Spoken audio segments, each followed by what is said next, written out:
आप सभी शिक्षक साथियों को मेरा नमस्कार। साथियों, इलाहाबाद हाई कोर्ट की बेंच के द्वारा जो आदेश दिया था उसके संबंध में सचिव स्तर से आदेश जारी होना शुरू हो चुके हैं। एक बार फिर से समायोजन की प्रक्रिया आगे बढ़ चुकी है। तो किस प्रकार से समायोजन की प्रक्रिया हो रही है, विभिन्न जनपदों में नए नए आदेश जारी हो रहे हैं। तो जो मेन आदेश एक जनपद से जारी हुआ है उसको आपको यहाँ पर दिखाएंगे। साथ ही साथ समायोजन को लेकर के शिक्षकों में भी आक्रोश है और उसका विरोध भी किया जा रहा है। तो आज की इस वीडियो में हम देखेंगे समायोजन को लेकर के विभिन्न जनपदों से क्या अपडेट आ रही है। तो यहाँ पर आप देखें, पहले बताया गया कि यूडाइस पोर्टल उपलब्ध छात्र संख्या के आधार पर मानक से अधिक अध्यापक संख्या वाले विद्यालय, शिक्षक विहीन एवं एक शिक्षक वाले विद्यालयों को चिन्हित किया जाएगा। शिक्षक विहीन एवं एकल शिक्षक वाले विद्यालयों में से पूर्व में पेयर हुए विद्यालयों को छोड़कर चिन्हित अध्यापक विहीन एवं एकल अध्यापक वाले विद्यालयों में समायोजन कार्रवाई की जाएगी। मानक से अधिक अध्यापक संख्या वाले विद्यालयों पर कार्य शिक्षक को विद्यालय पर अधिक ठहराव होने के कारण सरप्लस मानते हुए अन्य आवश्यकता वाले विद्यालय में समायोजित किया जाएगा। तो इसमें बताया गया कि मानक से अधिक संख्या वाले विद्यालय पर कार्य शिक्षक को विद्यालय पर अधिक ठहराव होने के कारण, तो जिसका ज़्यादा होगा वही को हटाया जाएगा। यानी कि चिन्हित किया सर्वे से उनकी आयु के आधार पर अधिक आयु वालों को उनके कार्य विद्यालय के निकटतम विद्यालय में समायोजित किया जाएगा, क्योंकि आयु के आधार पर। तो यहाँ पर देखिए आयु का आधार कहा गया है।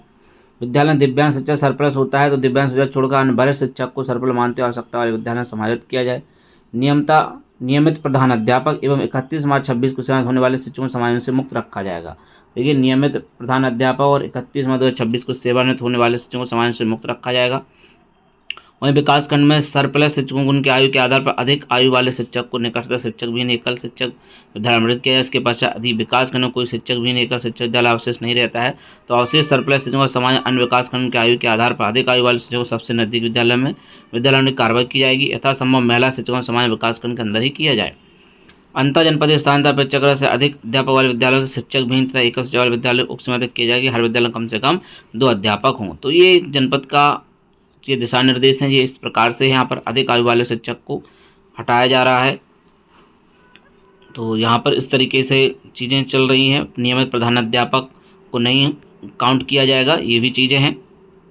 देखिए, यहाँ पर प्रधान वाले प्रमाण पत्र को भरने के संबंधित दिशा निर्देश भी और भी जनपद से जारी हुए।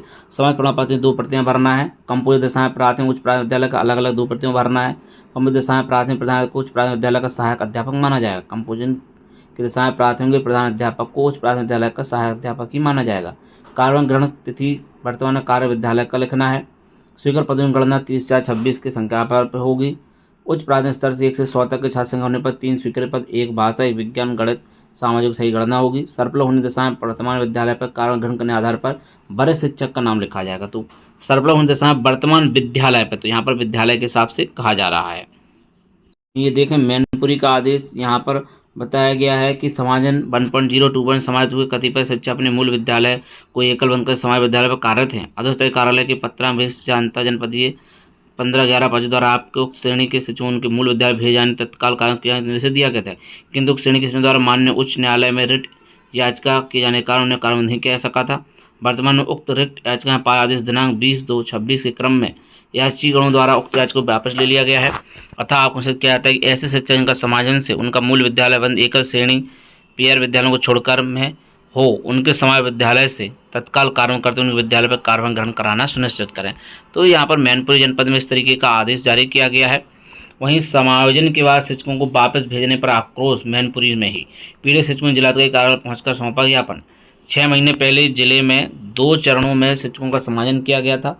शासन के आदेश पर हुए समायोजन के बाद ऐसे स्कूल जहां से शिक्षकों को जाने के बाद स्कूल एकल या बंद होने के कारण पहुंच गया, उनका समायोजन निरस्त कर दिया गया। समाज निरस्त होने से शिक्षकों में आक्रोश फैल गया। शिक्षकों ने बुधवार जिलाधिकारी कार्यालय पहुंचकर ज्ञापन दिया। जिला के नाम प्रशासन अधिकारी सौंपे गए ज्ञापन से उन्होंने कहा है कि शासन आदेश उन लोगों को समायोजन किया गया था, अब समायोजन निरस्त कर मूल विद्यालय भेजने का आदेश जारी कर दिया। आदेश अव्यावहारिक है।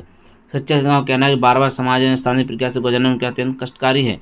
मांग के आदेश पर तत्काल पुनर्विचार करते हुए निरस्त किया जाए और शिक्षकों को अनावश्यक मानसिक तनाव से राहत दी जाए। तो यहाँ पर आप देख सकते हैं, यहाँ पर पीड़ित शिक्षकों ने जिलाधिकारी कार्यालय पहुंचकर ज्ञापन यहाँ पर सौंपा है। तो इस तरीके से चीज़ें चल रही हैं। समायोजन होता है, एकल विद्यालय कर दिए जाते हैं, तो तमाम ऐसी समस्याएं जो है हो रही हैं, लेकिन इस पर जो है सही से निर्णय लिया जाना आवश्यक है कि आखिर जो है विद्यालय एकल कैसे हो गया और किस वजह से ये चीज़ें हुई हैं। इस चीज़ों को देखा जाना चाहिए और पोर्टल के हिसाब से इसको वेरीफाई किया जाना चाहिए, जैसा कि अब किया जा रहा है। विद्यालय के प्रधान अध्यापक को इस संबंध में वेरीफाई करके देना है। तो और भी अन्य जनपदों की अपडेट के लिए बने रहे हमारे यूट्यूब चैनल शिक्षा विभाग पर। जो भी समाज संबंधी अपडेट होगी आप सभी के बीच शेयर कर दी जाएगी। तो मिलते हैं किसी नेक्स्ट वीडियो में। जय हिंद।